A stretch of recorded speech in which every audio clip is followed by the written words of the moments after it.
Good afternoon and welcome to the latest in our series of webinars from the Hutt Valley Chamber of Commerce. It's a rather gloomy day in the Hutt Valley, but we are very excited to welcome today Jack Chong and Kim Gibbs from Vialto Partners. So Vialto Partners is the only professional services organisation providing end-to-end services focused on solving cross-border and global mobility issues involving tax, immigration, business travel, payroll, social security, and remote work. They operate in over 150 countries with more than 6,500 people globally. And they offer unmatched global scope with deep localized knowledge. So welcome, Jack and Kim. And I'm going to hand over to you now to introduce yourselves and run through what I'm sure is going to be a really exciting and useful presentation. So handing over to you guys. Well, thanks very much. Thank you, Patrick. Hello, everyone. Thank you very much for taking the time out of your busy schedules to watch today's seminar, brought to you by the immigration team of Vialto Partners New Zealand. First up, introductions. My name is Jack Chong, and I am a licensed immigration advisor at Vialto Partners New Zealand. I am based in Auckland, and I trust you won't hold that against me. I'm joined today by my colleague, Kim Gibbs, also a very experienced licensed immigration advisor at Vialto Partners New Zealand, based in Hutt Valley. Kim. Thanks, Jack. Well, kia ora everyone and welcome. It is our absolute pleasure to be offering this webinar to Hutt Valley Chamber of Commerce members. So we're going to be discussing today the AEW changes as well as touch on accredited employer work visa accreditation renewals.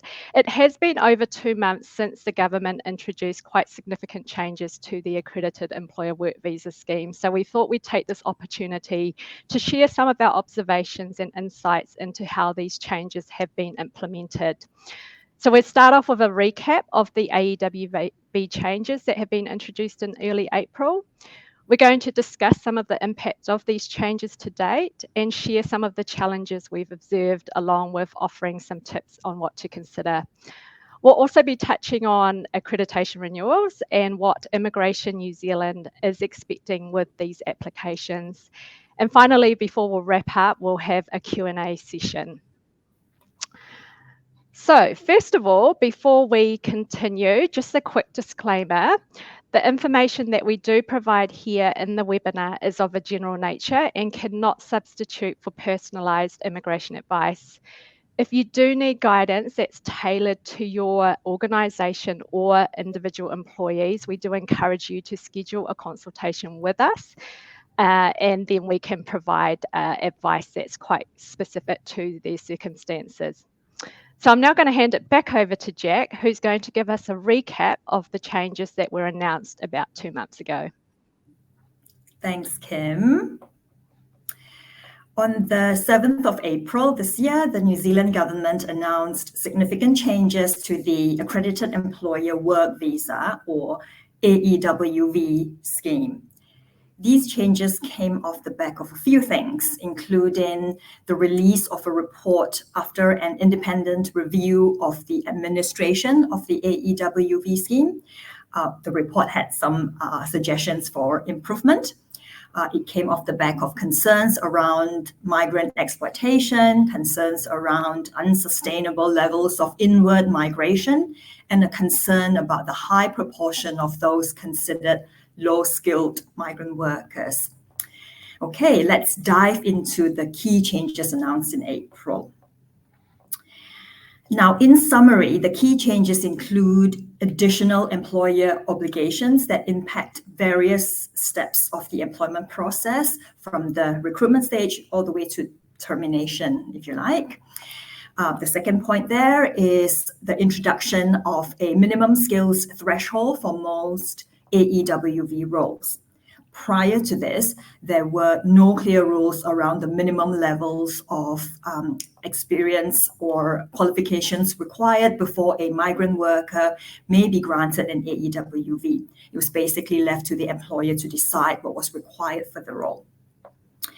The third point there is the introduction of English language requirements for ENSCO skill level 4 and 5 roles, which are the lower skill level roles. Now, as a quick reminder, ENSCO stands for the Australian and New Zealand Standard Classification of Occupations.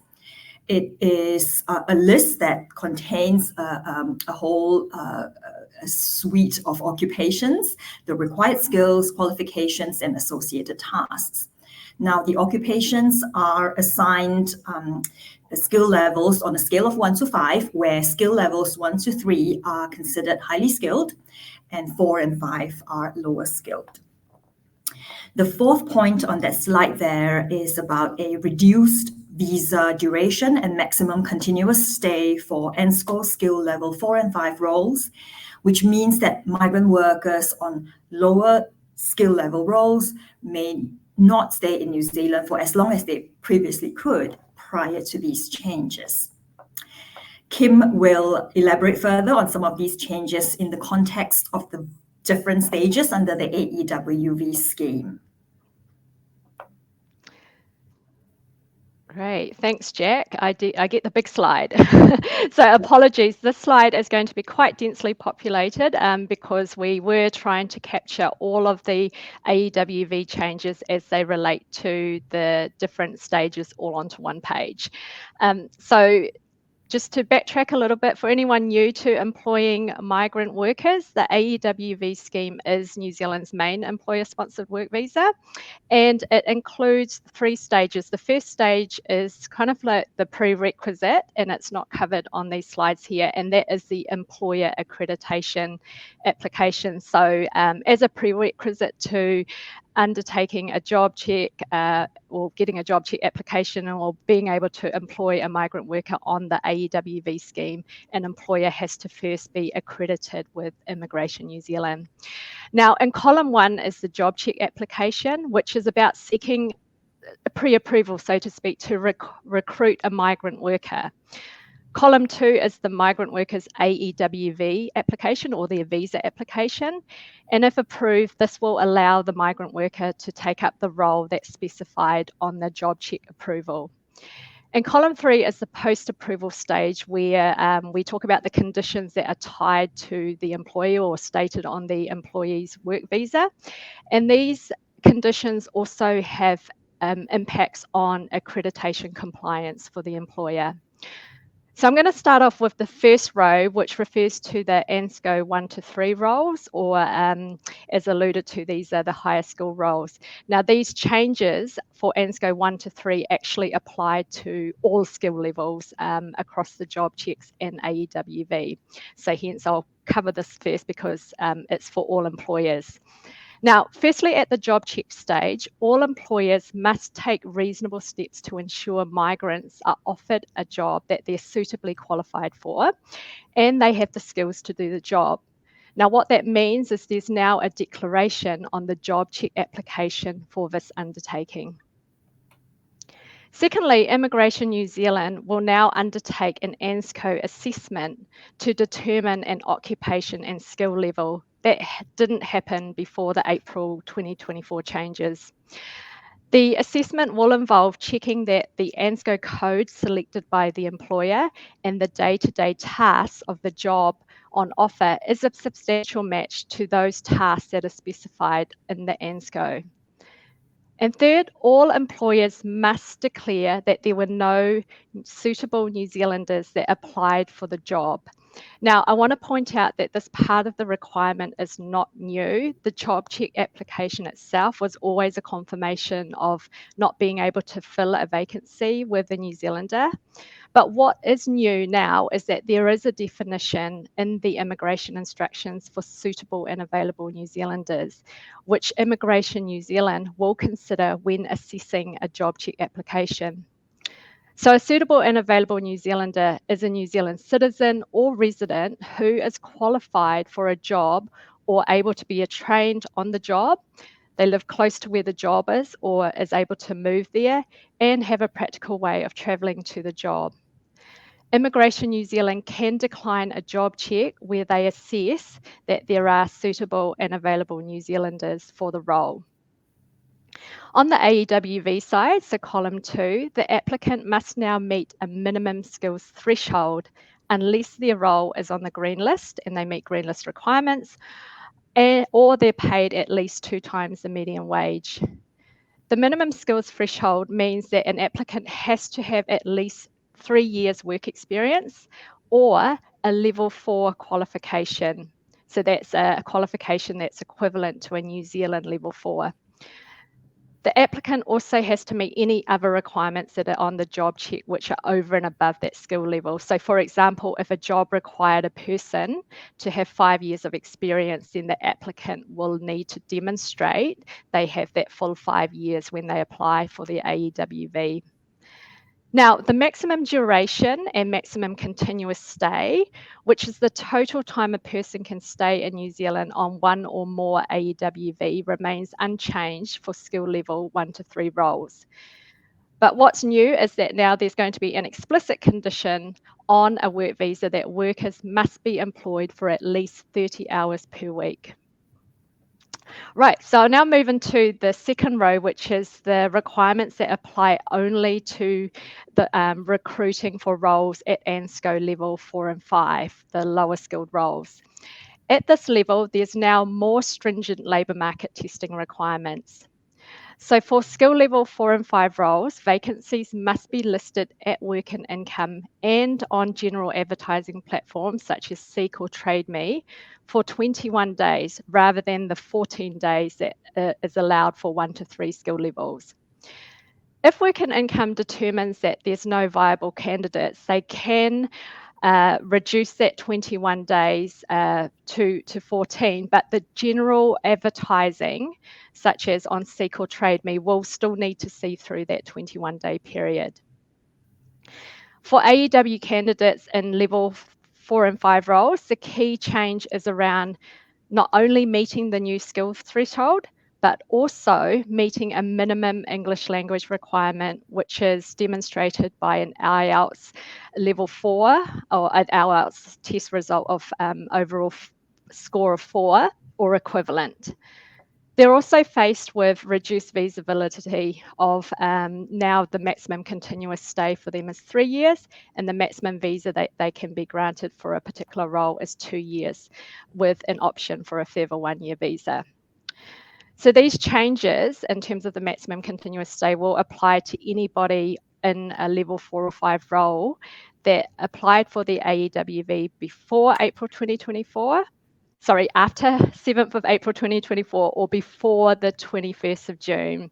So there is a little bit of a crossover period where some of these workers will not be affected.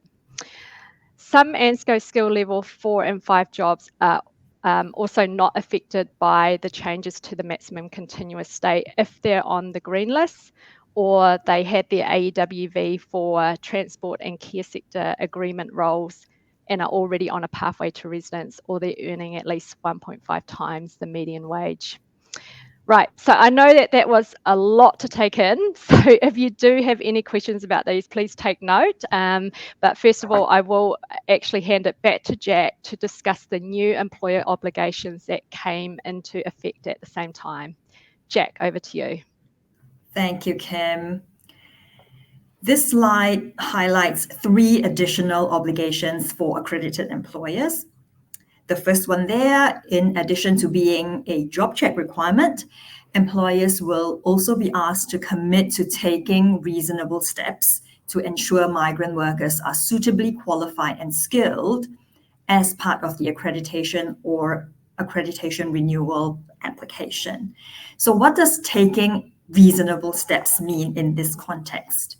Well, it means not being over-reliant on third parties or making assumptions that an applicant meets the minimum skills threshold based on what they have written on their CV. After all, anyone can write anything on their CV or LinkedIn profile. Taking reasonable steps includes requesting and citing objective evidence, such as certificates of employment or a diploma certificate, along with an international qualifications assessment that confirms that the qualification is an NZQA level 4 qualification or higher.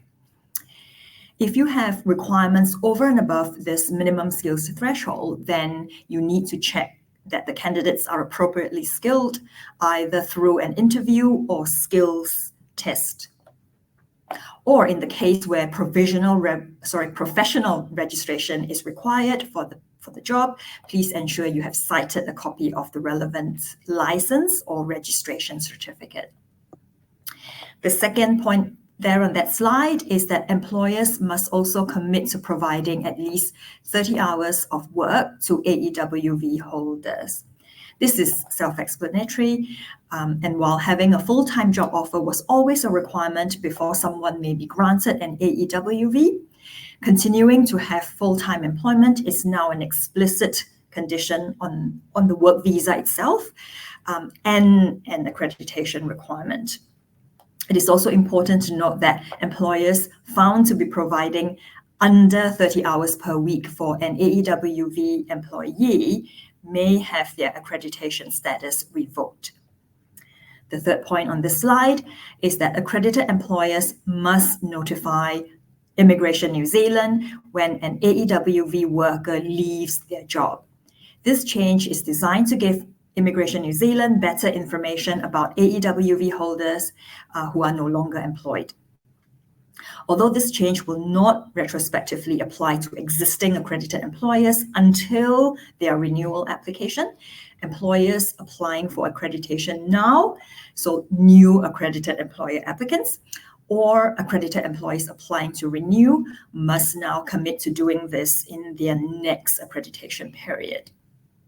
So please have a think about the best way to ensure this step is done within your existing employee offboarding process.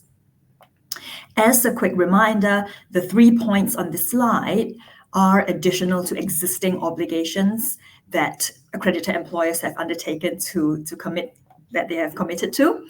And these obligations include requirements to notify Immigration New Zealand within 10 working days of any changes to their key persons or business structure. Back to you, Kim, to talk about the impacts before and after the April 7th changes. Thanks, Jack. Yeah, so there were a lot of changes back in April, and we're still feeling the brunt of those changes. So, I mean, what have been the overall impacts of changes that these changes that we have noticed?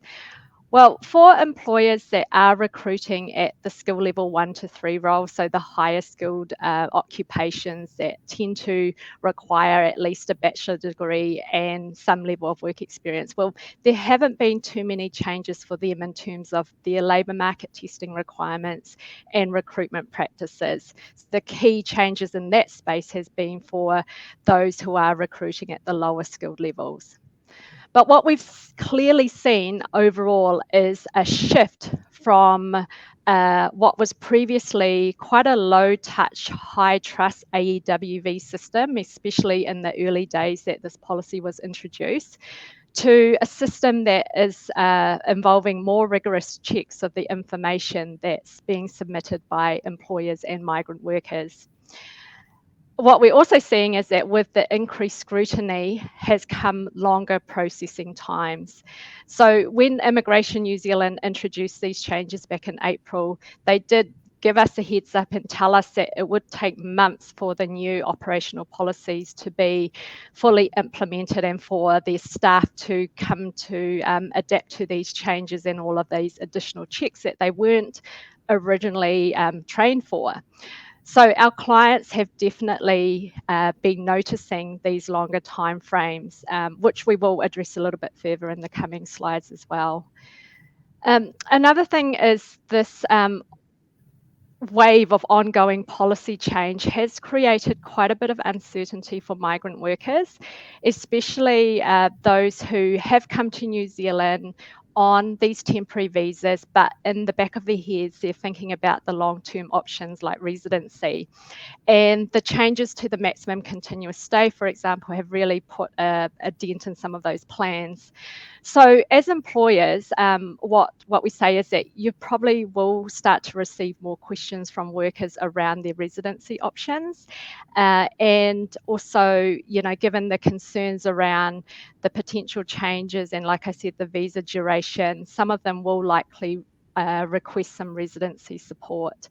So that's more of the big picture stuff. Again, the general theme is uncertainty, it's increased processing, increased scrutiny, which I think we'll start to see and feel even more of as time goes on with this policy.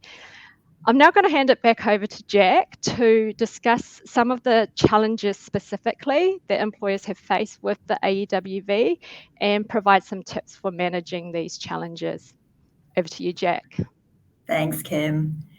Now, in the next few slides, we will share some challenges that we've observed, sought clarity from INZ, and navigated through and supported our clients with. We will also share some tips of what you can do or be mindful of in relation to these challenges. Thank you. This slide contains some questions that we are frequently asked by clients. Clients who are tasked with submitting job check applications on behalf of their organizations.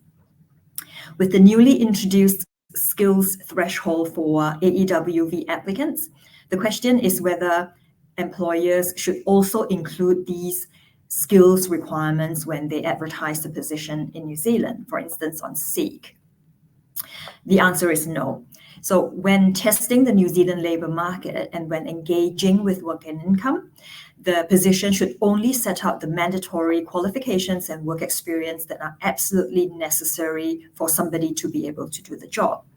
However, please be mindful that if the successful candidate for the job happens to be a migrant worker who will apply for an AEWV, they will need to demonstrate that they meet these minimum skills threshold as part of the AEWV application, even if those requirements were not listed as requirements in the job advertisement. Another question we're often asked to confirm is whether the employer must engage with work and income and advertise the role for a longer period of time. What you can do here is to take some time to ensure that the correct ENSCO occupation is selected as the closest match to the position. Please don't inflate the position, for example, by changing the job title to avoid the additional advertising requirement. Because if you submit your job check application saying that the role is an ENSCO skill level 1 to 3, but Immigration New Zealand disagrees and assesses the role as being ENSCO level 4 or 5, your job check application will likely be declined for not meeting those additional requirements, such as the 21 days of advertising or the evidence of engagement with work and income. The last point on this slide is around whether valid job tokens can still be used post the changes announced on 7th of April, and whether job tokens that have expired can be reused if an existing AEWV holder wishes to apply for the remaining balance of their work visa duration. The answer is that job tokens that are still valid may still be used, but the migrant worker will need to meet the new requirements when they apply for their work visa. And just a reminder, the new requirements include the newly introduced minimum skills threshold requirements and English language requirements for skill level 4 and 5 roles. I will now hand back over to Kim to go through a few more challenges and tips in the next couple of slides. Thanks, Jack. So before the April 2024 changes, we'd already started to notice that Immigration New Zealand was already requesting more information about employment agreements that are being submitted with job check applications. And that had indicated to us that officers were starting even before April to scrutinise the information, including the employment agreements, more closely. So one of the ways to avoid the delays caused by these requests, because what happens is INZ have to write you a letter asking you to submit more information or explain why certain terms weren't in an agreement, that will add time to the processing. To avoid that, we do recommend reviewing your employment agreements on a regular basis to ensure that they are compliant with the current immigration and employment laws. So common mistakes that we have seen include employment agreements that still have a 90-day trial period when a policy came in towards the end of last year, or in the last quarter, about the needing to remove that for AEWV only. We've also seen requests for clarification where there's fixed term agreements that have a lack of a clear reason for having that fixed term. And often we say to employers, if you are having fixed term provisions, make sure you're getting those checked thoroughly by an employment lawyer. And finally, we've seen a number of requests from immigration come through to explain why the time frame for personal grievance related to sexual harassment hasn't been included into the new employment templates. So just for your information, if you're not aware, from the 13th of June 2023, employers must now include a modified time frame regarding personal grievances that relate to sexual harassments in any new employment agreements. And I think some employers had missed that with their applications. Finally, another frequent issue that we've seen is around the provision for some salaried workers to be expected to work additional hours without any additional remuneration. So Immigration New Zealand needs to know the maximum hours a worker might be required to work in order to calculate their per hour remuneration rate. While specifying maximum hours is not a requirement under New Zealand employment law, it is a requirement in the AEWV policy. So Immigration New Zealand might want this detail to ensure that a wage threshold is being met, because there are some. Not only is there the 29.66 median wage threshold, there's also other wage thresholds that apply to certain green list occupations. So it's quite important to be clear about what your requirements, well, what your expected maximum hours are in those certain circumstances.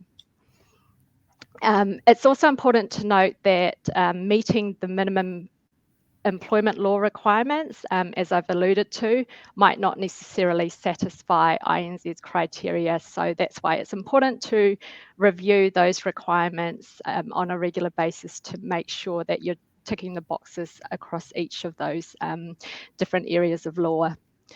Now, in terms of the English language requirement, this is going to be more of a challenge for employers who are, again, recruiting at the lower skilled levels.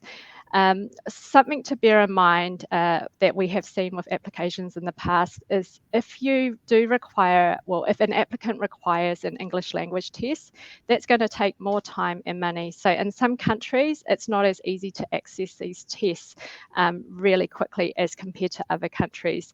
So if you are choosing to recruit from offshore, it's important to factor this time into that recruitment and application timeline. And also bear in mind that some migrants might also ask for support, whether it's in time or money, to undertake these tests.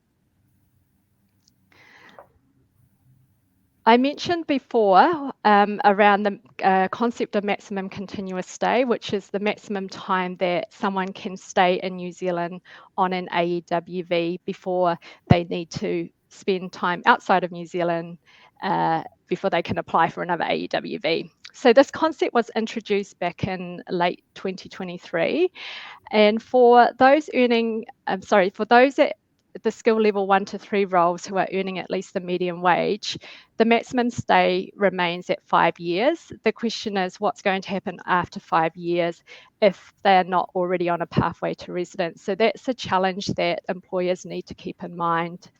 And then, as I mentioned earlier, for level 4 and 5 roles, that's now being reduced to 3 years. So our key takeaway for employers on this regard is to make sure you have a clear understanding of who is affected by the maximum continuous stay, and that there's some planning that needs to be considered as that maximum approaches, and the sooner the better. And if employees are considering residence options, like we mentioned, we do recommend that they seek this advice as soon as possible to assess their residence eligibility. The requirements for residence are quite different from the requirement for temporary work visas, and we've seen there are a lot of intricacies in the residence policies that are not always obvious up front. Often, if people are getting advice early on, they can save time and money down the track. And finally, mentioned before, very briefly, longer processing times. So the recent processing times that we pulled up last Friday showed that, which, based on the May 2024 data, it shows that job checks are now taking at least 7 weeks for INZ to process, and the accredited employer or the migrant applications are taking around 4 months. That is quite a significant time frame to factor into your recruitment. So our recommendation is always to start the process as early as possible and allow more rather than less time for applications to be accessed. Now, on that, understanding the AEWV requirements is essential for planning out that timeline. Another tip is to also anticipate any potential issues. So the more information, the more relevant information that is that you provide with an application, the better to help INZ assess. So say, for example, you think, INZ might not believe that we have undertaken all the steps to try and recruit a suitable New Zealander. If you've got evidence to show that you did all of the things for labour market testing, that the candidates weren't suitable, include that information with your application to avoid INZ asking. So we've got a little reminder there at the end of this slide, which is, we tend to say it's our key takeaways. One of the things to bear in mind when thinking about the accredited employer work visa is to have good systems in place to track visa conditions and to understand what visas and how long your migrant workforce have on visas. Because the better understanding you have about your migrant workforces, the better you can be prepared and plan for recruitment or assisting them to apply for new visas. And secondly, as immigration policies are subject to ongoing changes, we do encourage employers to plan and develop their workforce or recruitment strategies with changing immigration settings in mind. This is actually really important message to take away when you're thinking, sometimes it is a short-term measure to fill a role with a migrant worker, but what happens if that migrant worker, say for example, needs to leave after 5 years? So those are some of the things that you need to consider. Right, I'll now hand it over back to Jet to talk about our second stage of our presentation, which is to do with employer accreditation renewals. I think this one should be quick, but hopefully valuable. Over to you, Jack. Thank you, Kim. Okay, the AEWV scheme was rolled out in 2022. The first employers who applied for and obtained their accreditation status under the scheme will find that their employer accreditation status will expire from the 4th of July 2024, after enjoying an auto extension of this status last year. About a month ago, Immigration New Zealand released some guidelines around who should apply to renew their employer accreditation status.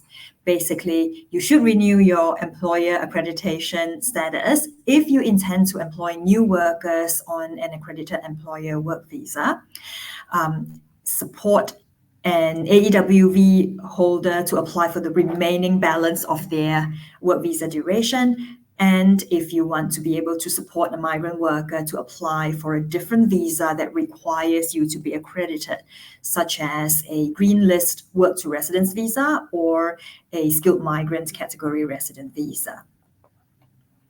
Can we have the next slide, please?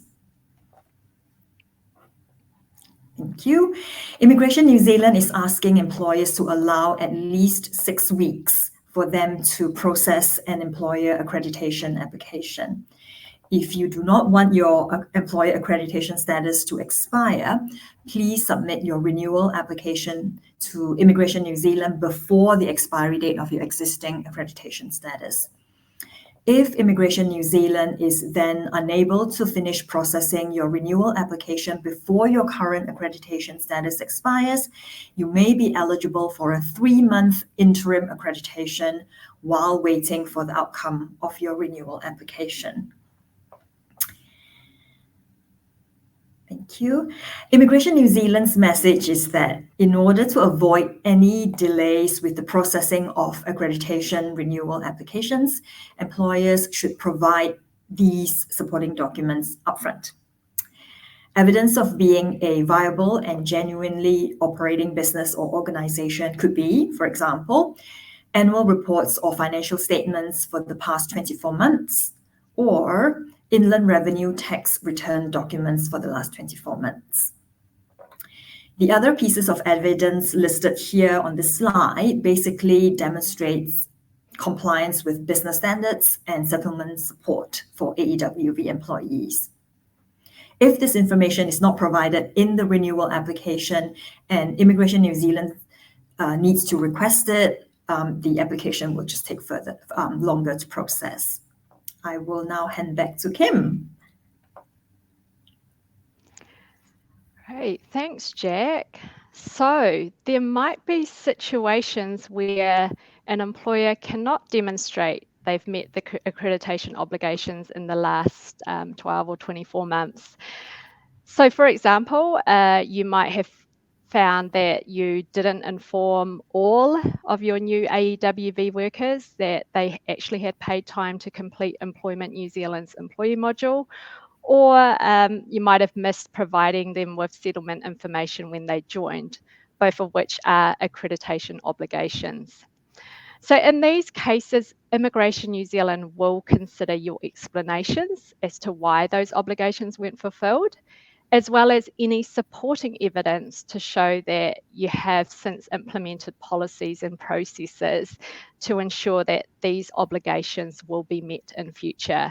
Because the message from Immigration New Zealand that they've given us is we are expecting employers to take these obligations seriously.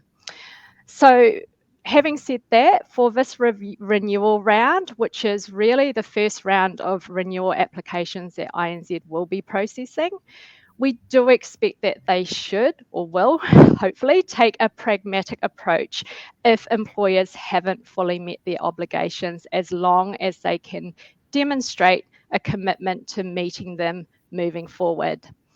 However, as we've experienced with a number of reaccreditation applications we've dealt with in the last couple of months, that every situation is unique. So the key message is, if you do have issues with these obligations, please reach out and talk to us, and we'll be able to discuss the types of documents and plans that you can put in place for these obligations moving forward.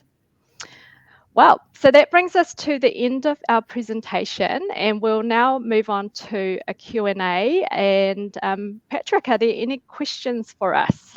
There are indeed. Thank you very much, Kim and Jack. That was really informative, and it seems like a complicated system that will require a great amount of attention. So really appreciate you guys bringing that to life for us. So there are a couple of questions. The first is, how do you think the changes or the announced changes have gone down with businesses and employers? Well, over the last 9 weeks or so since the AEWV changes were announced, we have received many calls and emails from employers and work visa holders seeking clarification on how the changes affect their situation. So there are a number of unique circumstances and several exceptions to the rule that may apply to each individual or each business. Immigration New Zealand has done their best to tabulate the different scenarios and set out what requirements apply under each of these different scenarios, and these can be found on their website. However, there are unique scenarios that even Immigration New Zealand may not have thought of. We've been working very closely with our contacts from Immigration New Zealand, where the policy details are not very clear in terms of how it applies to a very unique set of circumstances. And I have to say that Immigration New Zealand have been facilitative in terms of going deep into the weeds with us, into the details to help us clarify matters for our clients. And I'll just add to that, Jack, and echo what Patrick has said, is that, it has been quite a complex policy. There have been a lot of carve-outs, so exceptions here and there, which have made it even more confusing for employers and the actual work visa holders to understand, hence the flurry of calls over the past 9 weeks. But we then just go back to the message. It is a tricky policy to deal with, and we do encourage anyone, particularly those who don't fit neatly into a tick box, to reach out for immigration advice as soon as possible, rather than leaving it to the last minute.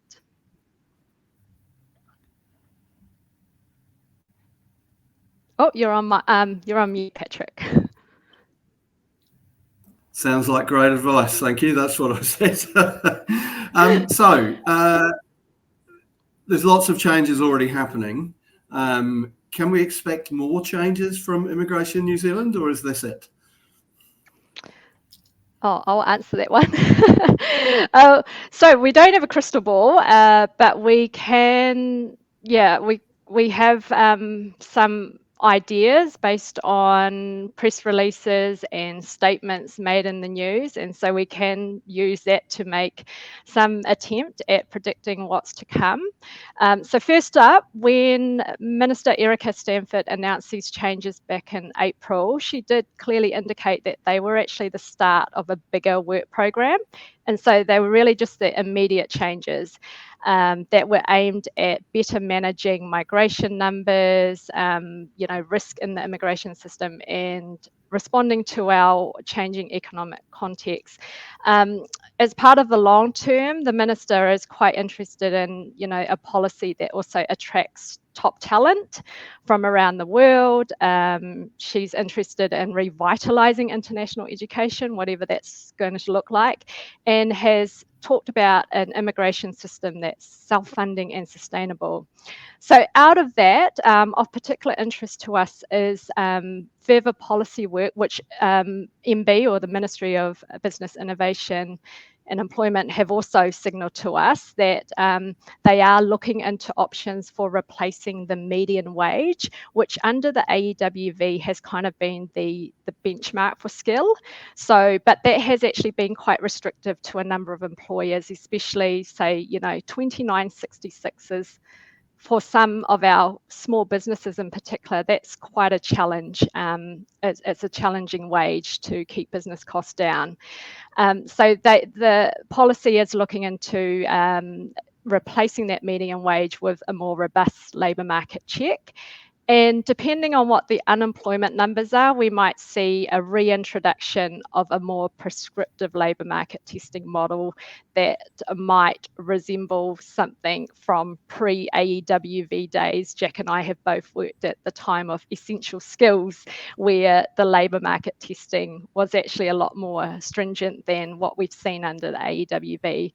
So we might see more of that, as well as expanding across more occupations. So rather than just level 4 and 5, we might start to see it creep into perhaps a level 3 occupation. The other thing is, Jack mentioned that there was a report into, an independent review of the administration of the AEWV system. And in one of the recommendations, the review said we need a model that rewards good employers.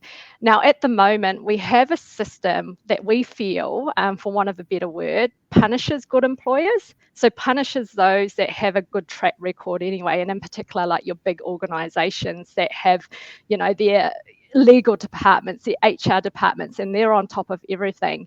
And they're being punished by, the increased processing time, increased compliance requirements, increased risk management.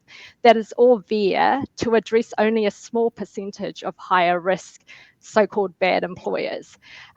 So we would welcome a system that differentiates between, acknowledges that there are really good employers out there with robust practices in place to prevent migrant exploitation and take their compliance obligations quite seriously.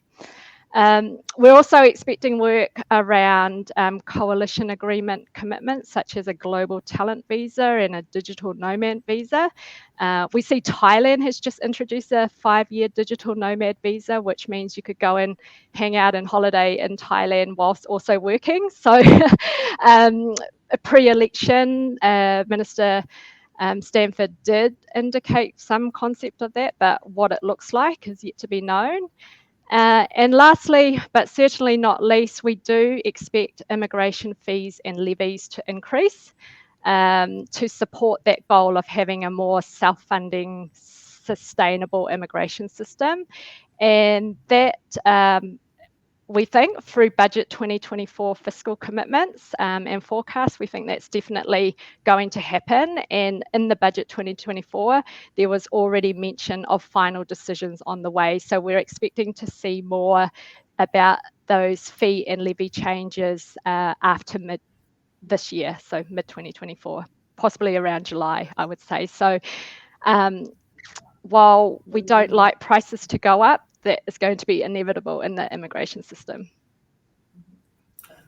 Brilliant. And the thought of, I guess, having people come here to work and travel, what a great idea. If other countries are doing it, sounds like something that we should be doing. So let's get to it, I say. Then finally, is there one key takeout from each of you that you would like to share for the audience? What's the one thing that they should take out from this video that is going to help them going forward? Jack. Thank you. Yes, Kim mentioned this is in an earlier slide, a couple of those remember tips.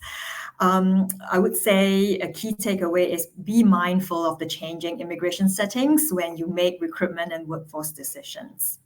Apart from the immediate costs of supporting migrant workers' AEWV application, such as the time it takes to prepare a job check application, the AEWV application cost itself, if you choose to support your migrant worker, your job check application cost, those are the immediate costs. Please don't forget about the longer term considerations, such as whether the worker has visa options after this immediate visa application, whether there are salary thresholds or minimum work experience requirements in their next visa application that may apply, what sort of upskilling they would need, etc., before they can apply for their next visa. So if you think about all those things, you can make informed decisions and then come up with a plan to support your migrant worker to be on that journey to then get their next visa application, etc. And if you would like to have a conversation about, for instance, whether your migrant worker could be eligible to apply for a resident visa, please do get in touch with us and we'll be more than happy to assist there. How about you, Kim? What is your key takeaway? I think, I have to share the bugbear of many employers and employees is the processing times. Definitely always keep track of Immigration New Zealand processing times. They are put on the INZ website and are forever changing. They are going to be reviewing them every month now, because part of tracking this AEWV policy and making sure it's being implemented as smoothly as possible is keeping track of those processing times. But in terms of employers, if you do employ migrant workers, as mentioned in the previous slide, tracking is very important. Tracking is something that we are big on here at Vialto, tracking and compliance. So do a stock take of what mechanisms you do have in place to track migrants on work visas, whether it's your Excel spreadsheet or some sophisticated software, which we could talk about. Make sure you are monitoring their expiry dates and the conditions on their visas, because it's not just AEWV workers that have visas. Like, you might have students who are on visas that allow them, say for example, 20 hours of work and full-time work over summer.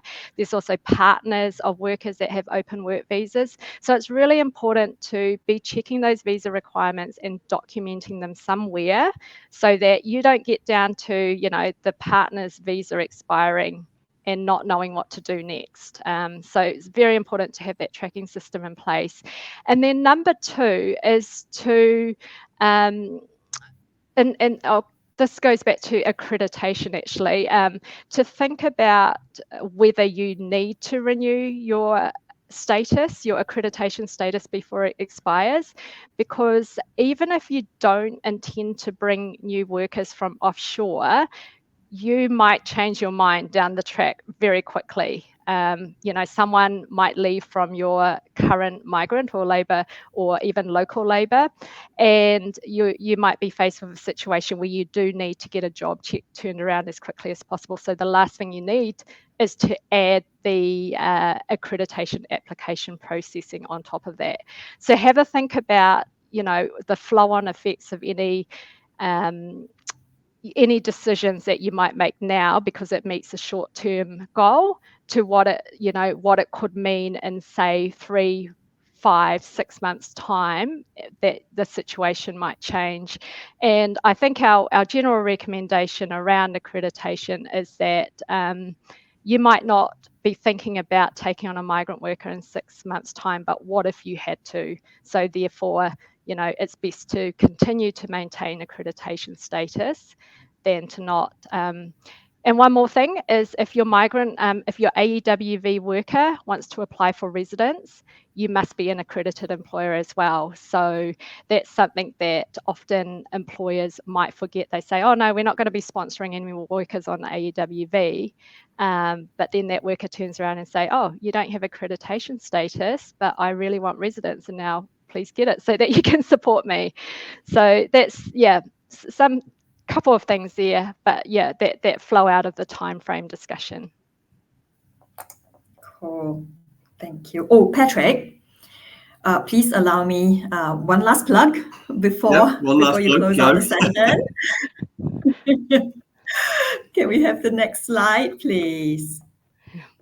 This is the QR code for our LinkedIn page. Can I please ask our listeners today to subscribe and follow us on the Vialto Australia and New Zealand LinkedIn page, where we post immigration, tax, and other updates relevant to those who look after a globally mobile workforce. Thank you, everyone. Brilliant. Thank you very much. Thank you so much, Jack and Kim. That's been super helpful. I think there's a lot of things for employers to consider there, but I know you two will be available and willing to help any employer that needs the specific help that you guys can provide. And definitely, I'll be tuning into your LinkedIn page. I'm a great LinkedIn fan, so I'll be keeping an eye on that and be able to share any content. And this content will be up on our page soon, and I'm sure you'll be able to see it on your on the Vialto LinkedIn page too. So thank you so much. That concludes our webinar for today. It's been super helpful, and once again, thanks to Jack and Kim from Vialto Partners. Thanks very much for tuning in, and reach out to us if you need some help or connections. Thank you. Thank you. Thank you for having us. Thank you. Thanks, Patrick.